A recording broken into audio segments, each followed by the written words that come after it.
Hello and welcome back to the podcast.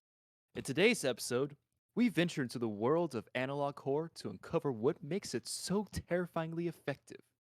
So, kick back, grab a snack, and remember to keep an eye on what's behind you as we unravel these dark secrets of these haunting stories and explore what's waiting beyond the medium. Episode 2: Fear in an Old Format. A dive into analog horror. Woo! That was excellent. That was Awesome. awesome. Thank you, thank you, thank you, thank you. Welcome back to the podcast, everybody. Very happy to be here today. Piggybacking off of what we discussed at the end of last episode during the recommendation section, we decided to just make the entire episode about analog horror. So, without further ado, we're gonna jump right in, and I think the perfect place to start is where we ended last time with prehistoric emergence. So I think you should go ahead and take us away.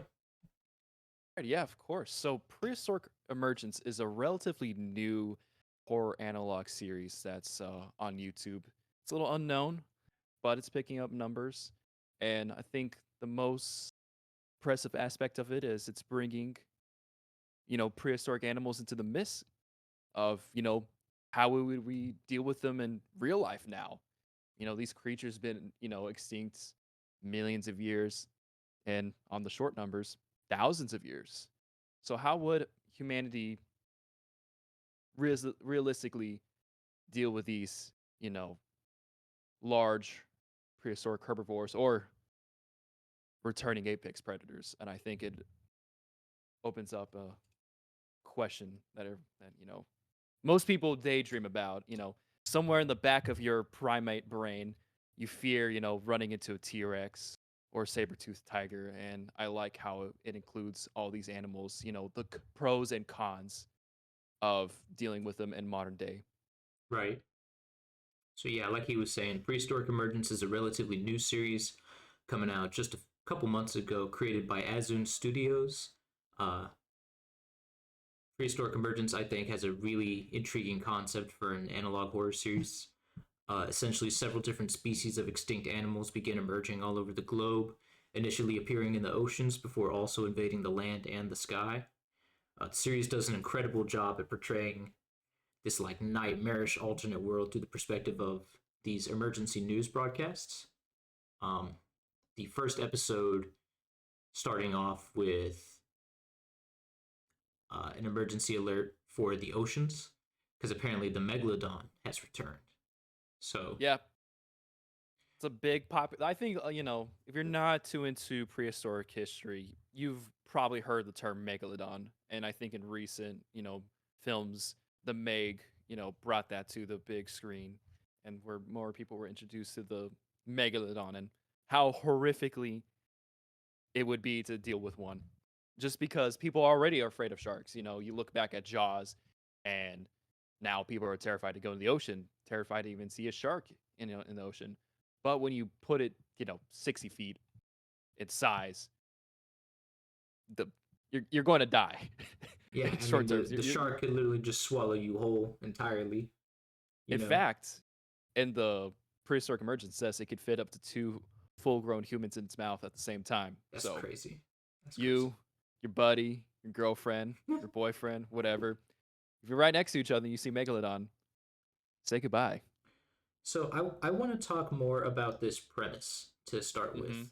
Really Absolutely. interesting premise, right? Because we've seen dinosaur analog horror before, but it's typically in the form of those like a Jurassic Park, Right. um, kind of like VHS tapes. This Yeah, this like was a way different interpretation. I really like the idea that there's just these giant holes popping up all over the planet, and there's very little anybody can do about it. yeah, and even when they're trying to fill them back up, more just sprout out. Yep. And in the prehistoric emergence world, the GPAC, the Global Protection Affiliation Corporation, something like that, said, okay, fuck it, we're just going to go ahead and learn how to adapt with these animals because these holes are just not going to stop coming. So yeah, this is And just what we got to deal with now. yeah, which the blue holes, which all the sea creatures and the sea animals are coming from, is a real thing in real life. And I think that's a nice twist of bringing something that actually is a natural occurrence in the world into, this horror perspective. And the scary thing is blue holes, no one knows how deep blue holes are, but it's theorized that they're all connected, within these tunnels all around the world. So if you go through one, you could pop up to another blue hole on the other side of the world, That is a which I think, terrifying thought. yeah. And they theorize that there's animals living in these blue holes that are just traveling between them. That's so insane. The world is so Yeah, insane. the ocean, the world is insane, but the ocean, It's it's a whole especially nother world. crazy, yeah. Yeah, no, So imagine that, and then imagine prehistoric animals just coming out that bitch so fast just that, respawn. yeah, like you said, even if you fill them up, like more holes are happening faster than you can seal them. Right. And another perspective that I liked is, you know, these animals, being a pros and con to, human society. And I want to start off with obviously the pros. Um, the woolly mammoth, like in the video itself, it said the woolly mammoth and its glorious return, and they're profiting off of it by putting it in zoos and stuff, which is really crazy concepts of, hey, these supernatural appearances of these animals, we're just going to put them in zoos. What could be the worst that can go on? It's really interesting though that for an analog horror series, there was sections of different animals coming back, like the woolly mammoth or the brachiosaurus, that was like not meant to be scary or eerie. You know, Right. I really like the kind of educational aspect there is uh, to this particular series.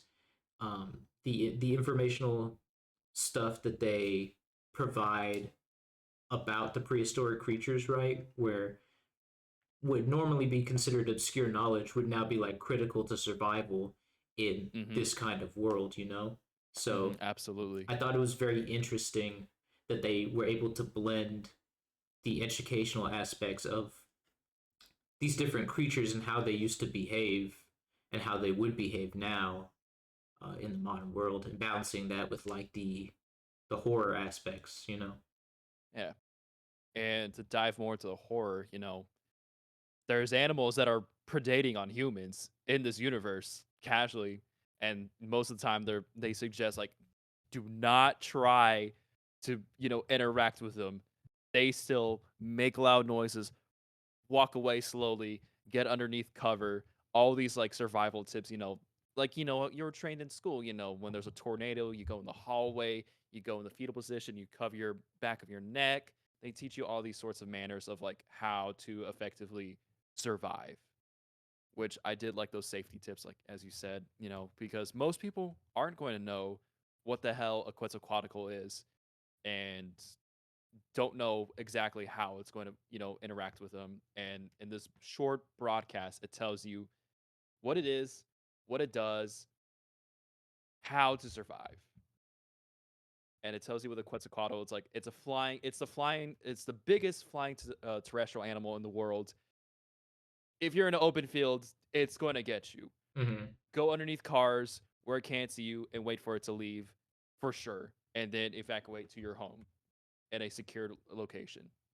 Yeah, the Quetzalcoatl part was definitely uh that's just a very terrifying visual because I mean that thing just swoops down and swallows you whole. You know, there's no teeth in that thing.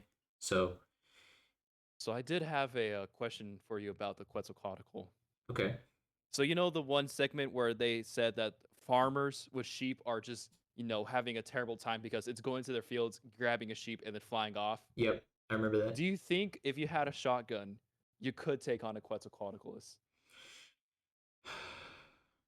I don't. I mean, it's massive. Is the thing, It's dude. it's big, but it's hollow because it flies. So I think, you have a shotgun, Yeah, you put a good hole in it, and it probably won't be good. able to fly away. At least you know. There you go. Yeah, Yeah, I. secure the sheep. There were plenty of comments that were suggesting like, realistically, there would be ways to deal with animals like this given advancements Mhm. in technology and stuff, Technology. but it's still just a fun like world to sort of theorize about. And I really liked the progression of how the different creatures were introduced. Like I Yeah. said, starting off with the ocean, and then it was like very slowly introducing different kinds of animals. I think the particular creatures they chose were all very interesting, non-standard picks. It was very cool to see some lesser-known prehistoric animals like the megalania or Yeah. the thylacoleo. Khalil. That was a scary one. I was like, "Oh god." Yeah, imagine Oh. that. Because those two animals weren't even alive at the same time, were they? I don't think so. No. Maybe a couple thousand year, barely, but I don't think so. But still, already in the worst place to live, Australia, and they have super effective predators. Now you have two more super effective predators that are just wiping out everything. Yeah, and the modern world doesn't even have enough time to adapt to one of these animals before like five more Right. appear. Which I thought was very interesting. Where like, yeah, hey, to help reduce the megalania population, go hunt them down, but we don't recommend it. It's like these mixed messages are super crazy because again, the woolly mammoths return, and they're like, yeah, they're already being or poached by hunters for their tusks. And it's like, hey, do you want to buy a $8,000 woolly mammoth tusk in the infomercial? I was like, that's super weird. What is the theming behind this? It's going back and forth like, don't do this, but hey, do this at the same time. So I think that kind of pushes the whole underlining thing of humanity's greed into the theming of it, Mm-hmm. because there feels like you know, this is some kind of punishment of some sort because of human greed, because that goes along with the squids. The squids are actually helping out the human society by removing all these invasive crab species and eating them. And now people at these seafood restaurants are actively hunting them down for food. Yeah, it paints this very interesting world where like even with these crazy animals coming back, people are still kind of trying to find ways to take advantage of the situation Hmm. when really everybody should be trying to work together to deal with these uh, insane threats. I love that part where they talk about how India is overrun with giant snakes. Yeah. Like India and Colombia. two different giant snakes. Uh, One on ground and one in yeah, water. I know that's Take your so pick. terrifying. Like, how would you be able to do anything? You don't. You die. You hope you don't run across one. Uh, And if you do, you just straight up just get murked. Referencing back to what you said about this feeling like a punishment. So, how did you feel about the different sections where it would cut to sort of like a like Mayan Aztec looking Oh, dude. sculpture, you Yes. know? Oh, yeah, dude. Straight up. It's the end of the world with a Quetzalcoatl statue face, the feathered serpent Right. god. Yeah. I was like, okay, there's some supernatural shit going on here. I don't know exactly why, but it would cut in parts of like humanity's greed.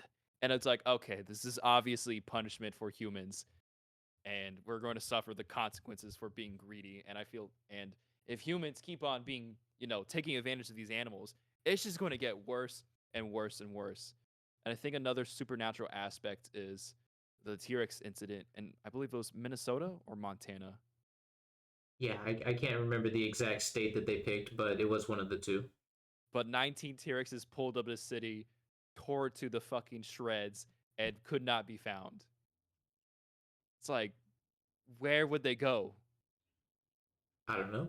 They just disappeared. They freaking deep striked and left. Maybe It's like, what the hell? back to the hole or something, you know? Back to the hole. Yeah, that'd be very fast for them to, run. How depends on how far that hole was. So there was the idea that the earth is hollow and that perhaps Okay, the reason that they're opening these holes is because they're running away from something that's much worse. that is an interesting thought. But what would be worse than you have all the so that gives it a whole lot of options. You have the land-based animals, you have the sea animals, so you have to cover a lot of ground with like what's worth something that would have to cover all three aspects of sea, land, air that all these animals are running from, and how these emergence occurred via the animals, if that's the case. Because I don't think the dinosaurs and the woolly mammoths had C4 to blow these holes up No, I don't to think escape so. from the big threat. Yeah, so it brings in question how it happened and why. If it's if they're running away from something else, which it could be something supernatural. Maybe in prehistoric emergence they create a fictional creature that's like the ultimate mega predator that can do go through land and fly and swim Yeah, effectively. something like that, right? Like some kind Yeah, of supernatural angle or science fiction angle, even to go. yeah, for sure. Yeah, really, really interesting premise, and I think the premise was enough to hook me. Um, but just the combination of like the educational bits about different prehistoric animals and like the different picks that they did, um, just such a really interesting watch, and I'm really excited to see where they go with the next season. Yeah, because this was just season 1 that was covered. There's probably going to be a season 2 with the teaser at the very end. Yeah, I am But very excited to see what comes next for one prehistoric emergence. aspect I'm curious to see that could be possibly explored is the biological threat of it, like diseases and viruses Right. that that could pass through. Because honestly, the dinosaurs, prehistoric mammals in general, sea creatures probably have bacteria and viruses that they had at their time that they were able to survive and adapt to, but we weren't there for that. So you know that is a possible threat. It could be a viral thing that I would love to see explored. I agree. I would love to even see some like some different creatures brought back from before the dinosaurs, like giant insects and stuff. I'm aware that it wouldn't like make sense really because the only reason that the animals were able to get that large was due to the elevated oxygen levels at the time. Right. But regardless, I You know, mean, you know, there's a supernatural aspect to it. So, yeah, exactly right. it could be, because of the air. Let's say the hollow theory is true. The air underground in the hollowed earth could have that oxygen level and they could just come out and, still survive for X amount of time in our, atmosphere. Yeah, I don't feel like Because there's a necessary reason to poke holes in the logic behind it when it is sort of like introduced as a supernatural occurrence. right. But But there's other angles they could do, like real domestication of these animals. Because I imagine if they're going to introduce more animals, they're going to have like dinosaur farms and shit like that, some crazy thing like that. yeah, it could part of the horror angle could be seeing how people have to adapt in order to live with these creatures. Yeah, absolutely. It's already horrifying what these people have to deal with. You know, Right. yeah, like your kids getting swooped up by the Quetzalcoatl, or Or your pets or hey, you're something going like that. downtown and a pack of T-Rex pulls up. I don't want to deal with that. I don't need to be. I already got enough shit to worry about when I go outside. I got incoming bad drivers. T-Rex, something I don't particularly want to deal with. You're on your normal commute to work, and then a fucking 19 T Rexes up in the middle of the Pull up, street. yeah. Yeah, no, dude, I can't imagine doing my job, going back to my truck, and just seeing a T-Rex out on the freaking street. I don't know how I would be able to cope with that. I probably wouldn't. I'd probably like, you know what? I Boss, I gotta was go off. gonna come in today, but there was a Thylacoleo in my fucking car, Run man. guard. Yeah, it's He's like in the and like driver's seat. Like, what are you? I don't know what you want me to do. typical corporals would be like, just wait for it to leave and then hop in your truck to go to work. It's like, oh, okay, so fuck me then. Look, All you're gonna right, have to get it out of there, okay? We gotta get the shit done by Friday. we got a quota to meet. All right, you just got to deal with it. Yeah, there's so many different angles that they could go to, and like I said, I'm really excited to see where prehistoric emergence goes next. I think this series has a lot of potential. Um, I really love the choice of creatures. I think the way that people will have to adapt to these creatures and the different threats that will result. Mm-hmm. Just a Yeah, I really mean, awesome series, really cool, really fresh, new take on analog horror.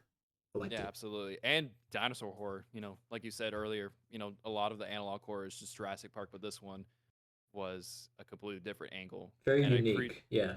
very nice way of doing infomercial stuff. Emergency broadcasts are always scary, and seeing a T-Rex at like 5 in the morning on the TV, I would probably shit my pants. So bravo. Yes, as a brand new series as well. It's just really nice to see that there are still new ideas being put forth, new stuff being worked on. Because analog horror still has a lot of potential, you know. Absolutely. Uh, It's a little saturated, but there are some bangers out there, indeed, and this indeed, is going to be one of those. indeed. And I think where it goes next, it's only going to go up. So, apart from prehistoric emergence, we did both have an idea where we each wanted to pick an analog horror series that was special to us. Uh, and, maybe just talk more about the format in general and see if there's like different ways that we can improve, some different ideas that we can put forth. And just, I would really love to see more new series just coming out all the time, honestly. Oh, that's a primeval. I think it's a primeval, ideology function in your brain to like being scared and to enjoy that. And analog horror absolutely itches that part of my brain. Yeah, it's analog horror in general is just really cool to me, because at its core, I feel like it works because of its unique aesthetic that works on psychological discomfort. And like, there's a very familiar aspect to like the grainy VHS filter or the choppy audio. And it all adds to this very eerie atmosphere, almost like you're watching something that you're not supposed to be. Yeah, or like an emergency broadcast, these infomercial things, giving you tips and stuff. It's something, it takes it at a grounded level. And, of course, you have these super out there ideas and then finds a format to blend it into reality to make it grounded where, like, this happened, in the time of analog. This happened on a VHS and we just had to deal with it. And it's humanity going up against this supernatural forces. Because And I think, nowadays, right, everybody has phones, but I feel like in the world of analog technology where your access to um, stuff like that was so limited, makes it much more terrifying because you're much less connected. right, it's a distant time. So, between the two series that we wanted to talk about, which one do you think we should talk about first? I think we should talk about Gemini Home Entertainment Ah, because there's yes, much to discuss about that. there is much to discuss. So, Gemini Home Entertainment is a web series created by Remy Abode. I think the first episode was originally posted back in 2019. This was my first exposure to analog horror. I think I initially watched one of those coverage videos, either by Wendigoon or Nexpo, and my interest just kind of kept growing from there. And man, I think this series really is something special. I think Gemini Home Entertainment really captures the aesthetic of analog horror perfectly. The distorted, like VHS visual aesthetic, the use of music and unsettling, like audio, all these aspects come together to make something that I think is like emblematic of analog horror as a whole. Yeah, and what I loved about Gemini Home Entertainment was the accessibility to it and the inclusion of this game. The name of it is slipping my mind. It's like something Lethal Omen, Lethal Omen, yes. where it gives you more exposure to the world, you know, of Gemini Home Entertainment and allows you to explore deeper into it In a with completely the different format. yeah, absolutely, which I thought was so fucking dope. I agree. I mean, something that I really want to credit this series for is the like beautiful flow between each episode and what kind of video it's supposed to be. We start off with that world's weirdest animals, which is like a small documentary on different animals. I think in I forget which state it's in, It's like in the Midwest. something like that. But you see this burrowing owl and this like burrowing hen. Uh, Before it shows you the wood crawlers, right? So the And the premise of the story, without giving too much away, is that all of these videos are formatted as documentary style info tapes about various subjects, all of which tie together into this really disturbing story with a cosmic horror flavor. So, like I said, we start off with World's Weirdest Animals, where we get introduced to the wood crawlers. And I mean, talking about starting off strong, I really love the beginning, which shows off those two different species of strange birds before suddenly taking that twist. I love the part where we see that map and then it just says everywhere as the music cuts out. yeah, and it goes into, tiny details about the wood crawler, and it gives you some infomercial things, and then it cuts off to saying it's nature's mockery. And you're wondering what the hell is it, Yeah, what does and that they're even like, mean? yeah, it's like, okay, this animal is everywhere, and it's nature's mockery. All right, should I be scared? It's immediately It's a little unsettling unsettling. without having to show you anything, really.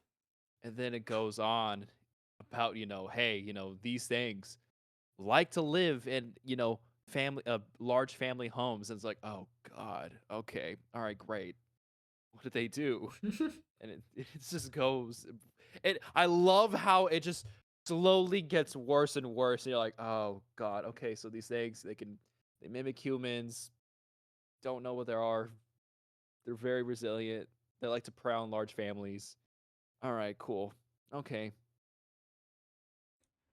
So, yeah, we get that first episode where we see the wood crawlers, just very, very like brief little glimpses of what these creatures are and what they do.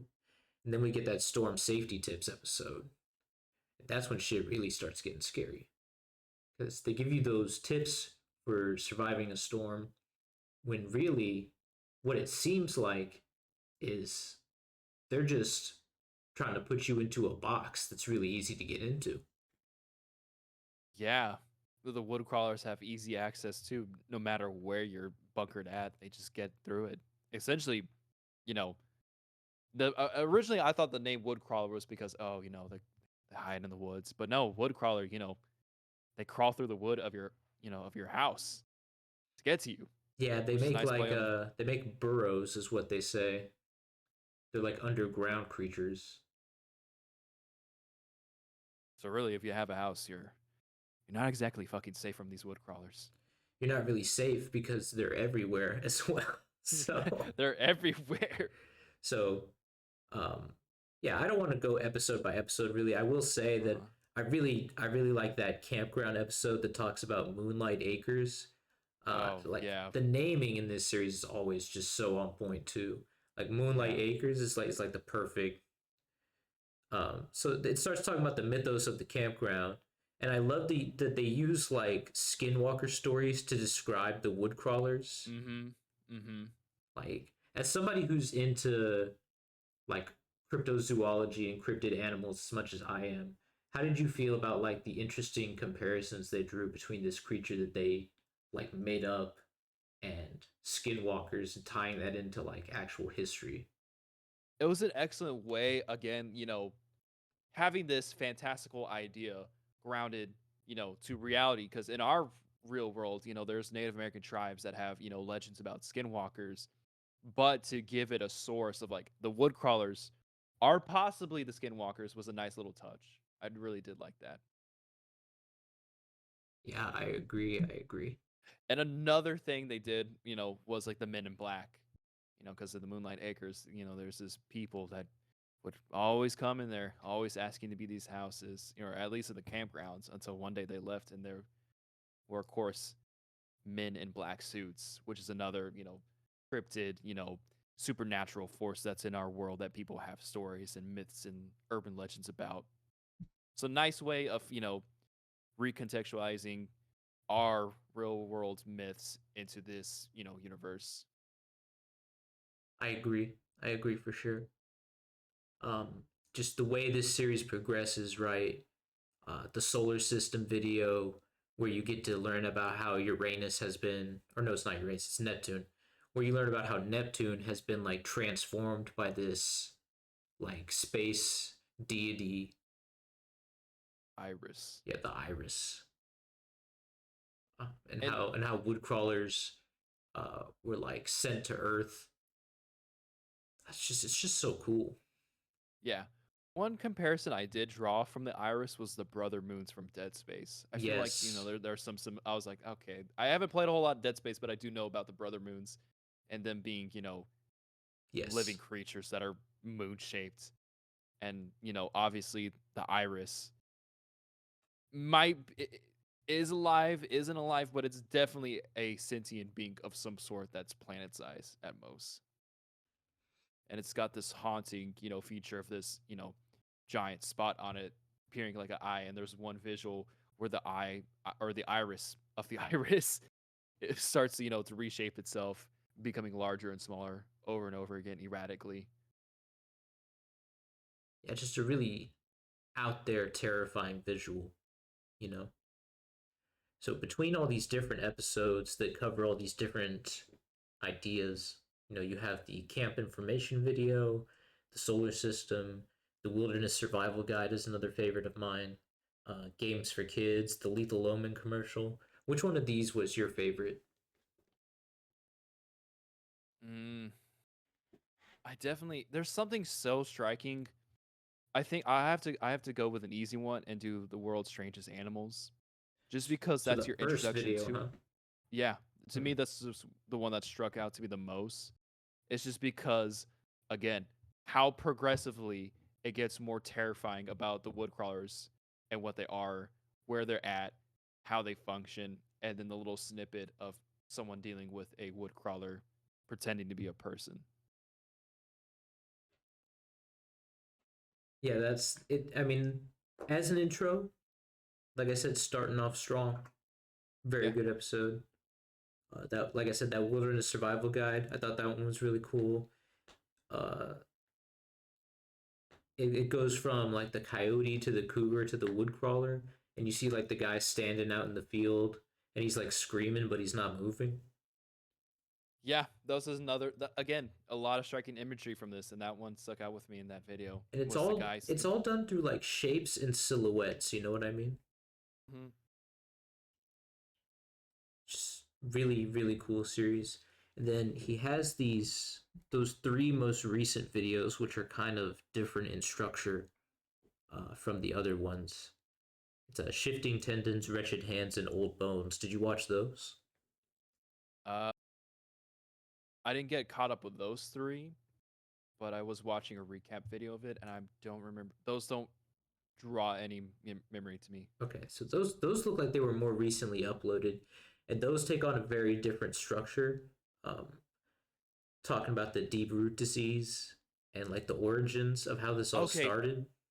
yeah, yeah, and the recap video covered that the deep root. Such a cool, like the way that it's still developing too. It's just so interesting to me. Uh, you have all these different characters, all this different these different like forms of technology and these different companies that all have a hand in what's happening. Right. And it makes you think, what these companies have in their hands, what they're trying to do. Again, these corpo cover organizations. What is their angle? They're releasing these infomercial things, but you know, is there anyone that's against us? I mean that home invasion help video is literally written for the perspective of a woodcrawler breaking into someone's house. Yeah. It's like teaching So you how to break into someone's house. us- It's crazy. to all viewers out there, don't try those tips, please That's don't. right. Yeah, Gemini Home Entertainment, really, really great series. Couldn't recommend it enough. Like I said, that was my first kind of look into the world of analog horror. and I think it was a pretty good one. Pretty good one. Yeah, it's one of the bangers. Yeah, it's definitely one of those older ones. Um, I really like it has quite a lot of views already, but I can't explain enough how much like this got me into the format, you know? I wouldn't have learned about anything else if I didn't start here. Yeah, and it's just probably came on your recommended, and you saw the picture of the gross red little wood crawler, and you're like, "What the hell's Yeah, this?" what the fuck is that? And thumbnails, of these analog horror series that are on point. The thumbnails always gets me a little interested when you have something that pops out like Yeah, that. that's a very striking thumbnail, right? And I like that the logo for Gemini Home Entertainment is the planet Neptune, you know? Yeah, that's a nice little detail. It makes you really think who's behind this. Yeah. What's the angle, Yeah, dude? there's so many different questions, so many different ways you could theorize. So in those most recent videos, there is this mention of this deal that was made between this guy and the beings. I think the iris, where basically they were sacrificing people to the iris, and at one point they got tired of it and they decided to try and put a bear on there, and that did not make them happy. Yeah, And I a think little ever mentally. since then, that's why they initially abandoned um, Moonlight Acres. That's right. The bear got infected with a wood crawler, which is I would probably say worse than if it got human was either possessed or whatever the wood crawlers do with them, or they become a wood crawler. I definitely don't want a bear running around like that. No, that'd be terrifying. Uh, so yeah, please check out Gemini Home Entertainment, made by Remy Abode. If you haven't checked it out already, I really can't do it justice just by talking about it. There's several different videos. They're all just a couple minutes long. Show him some support over here on YouTube, please. Yeah, absolutely. And give love to any other horror analog creators out there. Exactly right. I I So think yeah, I think it's time for my little horror analog series that I've been wanting to talk about. I think so And as this, well. yeah. So don't know if you guys have ever heard of the creator Kane Pixels, the person behind the Back Rooms, another phenomenal horror long horror analog series. But one to me that sticks out a little bit more is The Oldest View. And Right, the what I oldest like about view. Super, super cool series, man. And super cool, and very he was short. also the creator of that Backrooms analog horror series as well. hmm The Oldest View takes place in Dallas, Texas, and it comes across, this recorder Wyatt, who, just to give you a little summary of the series, and he comes across this open field and he finds a hole there that he found one day, and he goes down these stairs, just random stairs in a field leading to somewhere. And he goes down it and he comes across a mall underground and gets stuck down there. And he's trying to find a way out, and the worst thing that he comes across to is this thing, this rolling giant of some sorts, which is of course the most striking piece of which is essentially the face of the oldest view. Yeah, pretty much the rolling giant being the focus of the third video, there being the other two videos first. Um, the renewal one I thought was very interesting going back to it afterwards. That second Yeah. video where he finds the hole and goes down for the first time and sees the mall, such a weird concept, and I think there definitely needs to be something said about his work in Blender in remaking the mall. Mm-hmm. Mm-hmm. And what's awesome about this is that I showed this to someone who used to live in Dallas and used to go to this mall, and they're like, "Holy shit! This mall was destroyed a couple of years back. How the fuck did he get this footage?"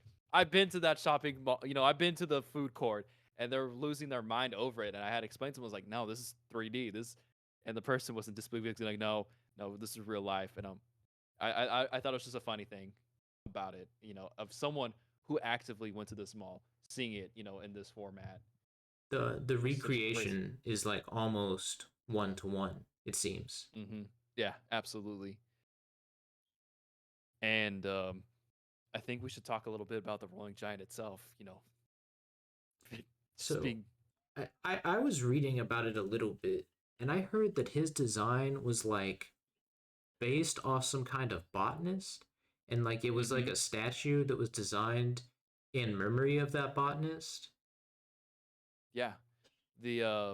I don't know the botanist's name, but his name is Julian, Hmm. and there's, like, a whole little weird festival, and at some point, the mall had a thing about the Rolling Giants coming back into town, and, of course, it's abandoned in the mall underground, and I did see some analyst videos to get, deeper meaning of it, and what I like about it is that, the whole, centerpiece, the center theming of the series is memories and the horror behind of forgetting and the desperation of trying to remember. And as you see, the rolling giant, rolling around, it starts to distorts reality, remembering things of the past in a horrific manner, which I think is beautifully illustrated visual wise. Yeah, I agree. It's like the design is just so unsettling in a very uncanny kind of way. Um, it's very striking, and it's like just the sound of him like rolling around the mall very Yeah, slowly too. It's just so haunting, and he's like yeah, he's like the only thing in there. yeah. It's Wyatt, the main character, and the rolling giant. And what I like about it, the rolling giant, doesn't go, "Oh, no, no, no, no, no," it's just it's T posing, it's going down, and it's just moving in one continuous, you know, stride until he sees it, 360 and roll away, which I can't lie, it was dark when I first watched it. I was shitting myself seeing it. I was like, dude, I have to sleep with a nightlight on.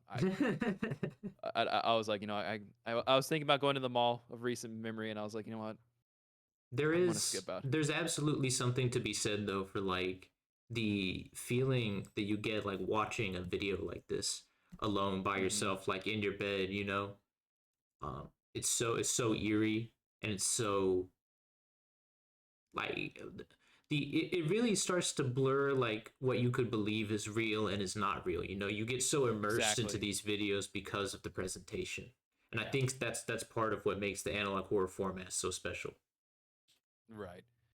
And uh, excuse me, Kane takes it, in a recording, a first person's perspective. So you're really living through what Wyatt's, dealing with. The horrors trying to escape this rolling giant by whatever means. This creature, this entity has the power, you know, to fucking smash through walls and shit. But It's just Wyatt's doing. this torturous 45 minutes of him just running around this mall, dude. I And forget. I love Yeah, that he sees like that like poster of him beforehand. yeah, yeah. The unsettling thing, and it's just the rolling giant just sitting in the dark when he first encounters it, and yeah, you know, It's I not it's do. not outright malicious, but it is so like it's the only Uh, thing there, and it's so massive and fucking scary looking. yeah, and it's a part of your human nature, your amygdala, to not like things that are human looking, and the rolling giant is a ginormous human looking creature, The albeit uncanny not valley type exactly. shit. Yeah, your body is telling you to smash it with a rock or run away, and why it does the one thing everyone should probably do while encountering the rolling giant is to run away. Man, the part though where he runs up the stairs The and he's stairs. like, "Oh man, oh thank God, I got away from that thing." And then it like just slowly just starts drifting up the stairs, and there's no Again, reason for it. There's no like he just starts going up the stairs, and you're like, "Oh my God!" Like that's how you know you're just dead. And it's like it's really ridiculous to me though that he went down there, got all the way down those like mile long steps, went back up, and then decided to go back down again. again, the human curiosity, the human greed is like, no, I need to know what's underneath there. Like, I'm the first person to discover it. yeah, he's not going to tell anybody about it, right? He's just going to go down there himself and film it. But it's like that you have to trek half an hour out into the woods to begin with before even going down the stairs. No, Peyton, you don't understand. This would make a really good YouTube video. Yeah, That's the probably his thought. He's like, bro, you know how many probably. views I can get on YouTube, TikTok Shorts? Yeah, I'm gonna go check it out. Which I can't blame the guy. Albeit, I wouldn't go fucking alone. I mean, come on. No, going alone There's was easily like the stupidest part about like that. at least like 4 people. But if I saw stairs going, like if I went to the middle field and I saw stairs going down this hole, I think the reasonable explanation is I'm not going down those stairs. No, it's It's so long too. It's like he said it's like a mile long. long. I think the idea of stairs being in a field or the woods is horrifying. Albeit either going up or down. Just in a place they're not supposed to be, Yeah, really. just like it's like how, who built this, why? You know what? I don't want to know. I'm good. Thank you, but no, you got some people like Wyatt, who little goofy guys, and it's like, this is going to make some good YouTube content. Yeah, and then he gets clapped up by the rolling giant. Not even. He fucking falls and which is a crazy thing. There's two different alternative endings. Oh There's the yeah, one yeah. there's the one where his ass fucking falls and he dies, and the other one he escapes. And the rolling giant either way escapes into the real world, Out into the world. rolling down the road. Have its little flower thumb up for a hitchhiker. But it's like I think most of the horror from this setup is like, what even is this mall? Why is it down there? And it's like it almost has that same kind of backrooms, like fear factor to it. Bless you. Oh damn! I tried to mute my mic. I'm sorry, everyone. It has that kind of backrooms fear factor to it, where it's like it's this area that should be populated that isn't, but there's still like Right. lights and music and stuff going on, and the only thing in there is this one fucked up giant rolling monster. I think what it is, like I said earlier, it's memories manifested. It's the memories of the rolling giant itself manifested physically. Oh yeah. Because there's a lot of things, if you look back, you see the botanist, Julian, he's in the woods and he's black and white, but the scenery and the flora around him is colored because his whole idea, his passion for botany, lives on, even though most people don't remember or barely even know who he is. And the idea of color lives on.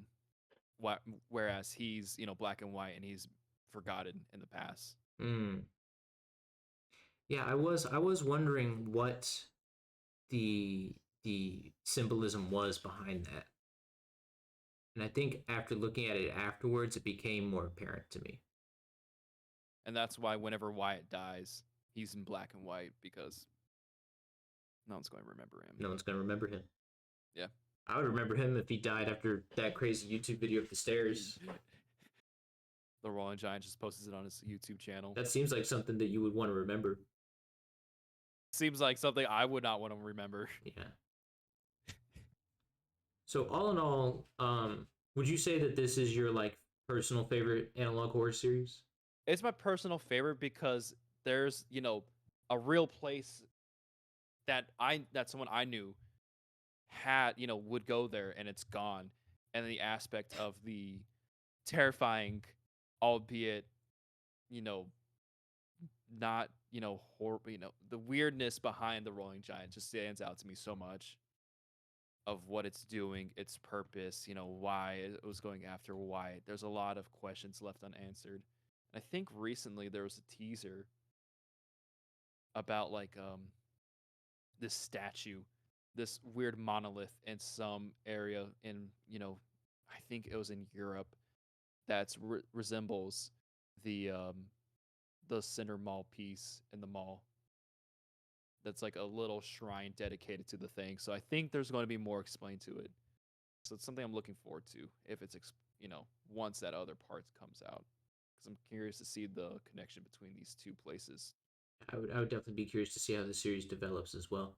Um, I really like the idea of the mall itself being a real place, tying into the theme of memories. Like how he reconstructed this place that no longer exists, like so seamlessly. I can't imagine the amount of work it must have taken to get this done. Absolutely. And just the visuals of it, it's so hard to tell, but no one was in that mall, the movement of Wyatt felt realistic, holding this camera in place. The rolling giant itself looked like you know, it was built in real life. And I think at some point they did build it. Kane and some crew people built the rolling giant in memory of it. It's just again, job well done in Blender. Very impressive. Visuals. The grainy effect of the camera definitely probably helped out with that for sure. Combined with the incredibly unique concept tying into real world locations and just a really interesting, meaningful theme to the overall series. Definitely something special. Uh, Kane Pixels in general is really great creator. I watch those Backrooms analog horror videos as well. Those are Yeah, equally great in my opinion. yeah. Very very unique way of finding these weird shaped creatures and making them so fucking horrifying and not wanting to see in person. Mm-hmm. So now that we've taken a look at a couple different analog horror examples, just wanted to have a brief conversation on analog horror in general. And Right. what do you think makes it so effective? And how do you think moving forward people can continue to innovate on this format? And hopefully we can see less, Slop. yeah, very tropey, reused, like low effort stuff.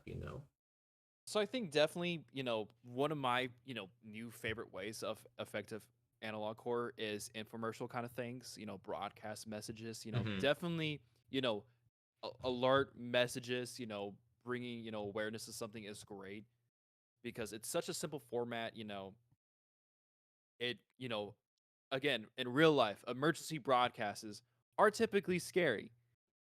And you mix it in with something supernatural, now it's even more scary. That's a great way, but it's also a good, easy, seamless way of world building your universe. Just other things that I like, the handheld. I think handheld footage has always been my favorite. Cloverfield, not really horror analog, but I like the idea of people panicking and having a camera in face so that Sort of the found you, footage format, right? yeah, you have that perspective. It's you seeing through your eyes, experiencing this whether it be super monsters or serial killers, etc. It's just a good way for the audience to analytically live through this experience. And it I all think adds to that immersion factor. absolutely, yeah. I think just other things they could improve on, less over the top and descriptive stuff. The more details you give out, the less scary and seamless everything is, because if you go into great detail about these things, you know about like the murderers and things like that, it's more the idea of not knowing is scarier than the idea of knowing for the most part. I guess with like dinosaurs and like prehistoric emergence, dealing with the T-Rex is scary. You know what it is, and them telling you, hey, don't try to shoot it because it's going run up and fucking eat your ass. Yeah, that makes sense. But they don't go overly complicated details of how to deal with it. More show than tell. I That is what I have to say. I definitely think to push analog horror forward, creators need to experiment with different concepts, possibly Hmm. some influence from different cultures to enhance the real world anxiety factor. I really love how the oldest view takes this real life location, ties it in with this very meaningful theme, because that combined with the found footage perspective of this guy uploading YouTube videos, uh, makes it so immersive, right? And starts to blur that line between what you think is believable, you know. Right. Absolutely. Uh, I I, think I think analog horror's ability to combine that real world anxiety and supernatural terror like creates this unique viewing experience that stays with you long after you're finished watching, you know. mhm. I think, like you said, just taking weird obscure things and twisting them and malforming into these horrific things is always a really nice way to spin it on its head. Again, just being, creative, racking up those creative juices, spending some time on idea definitely should, make something super effective. Yeah, and experiment with like all different aspects of your video, you know. I think audio is really important to the format. Experimenting with some like really immersive soundscapes can really amplify the tension and create just a better experience overall. You know, you don't have to just slap some droning music over the whole video. That feels like a bit of a missed opportunity. I really love how Gemini Home Entertainment experiments with different concepts with every single one of these informational videos Mm, because it gives you so many different avenues to explore world building. You know what I mean? Like you have that Lethal right. Omen video game.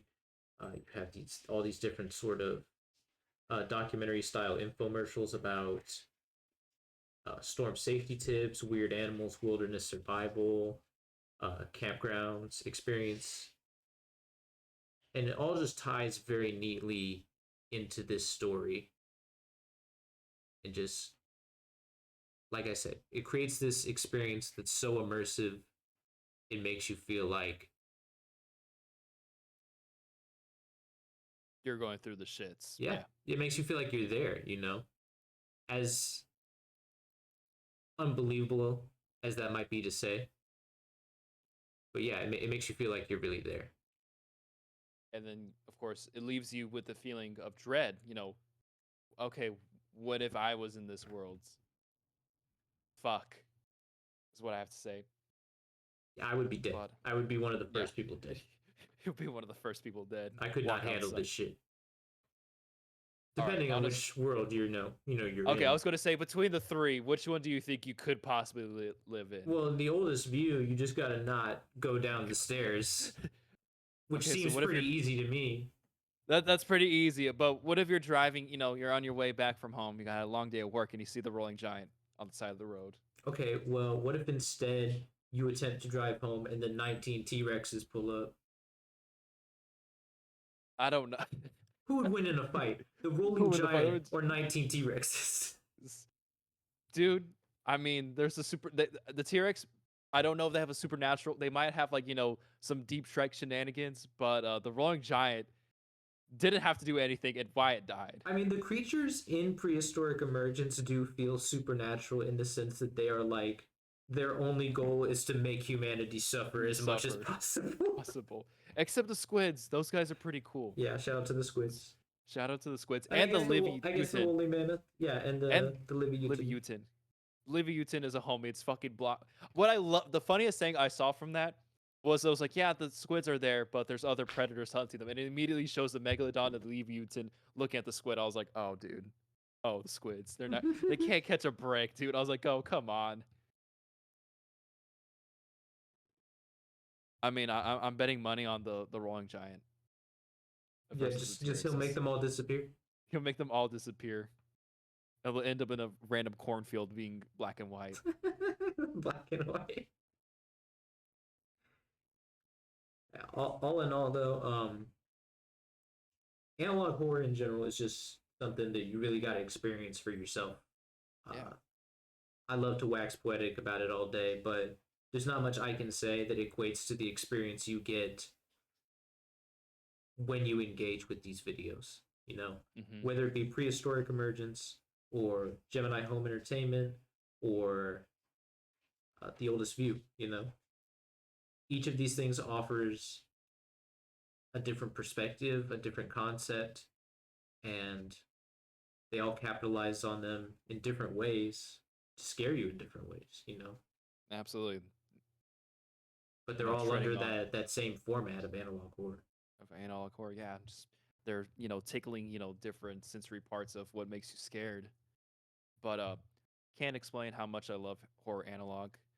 But definitely, please, please, please check out all of them. Please check out Prehistoric Emergence. Please watch Gemini Home Entertainment and give The Oldest View a watch, and other creators too. Please, please, delve into analog horror, other series, and hey, if there's something that we didn't cover or you feel like that we should watch, please let us know. Comment below.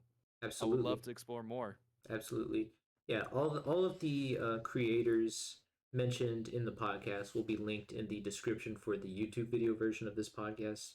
Please check us out on Spotify as well. Give us a rating on there; it really helps out.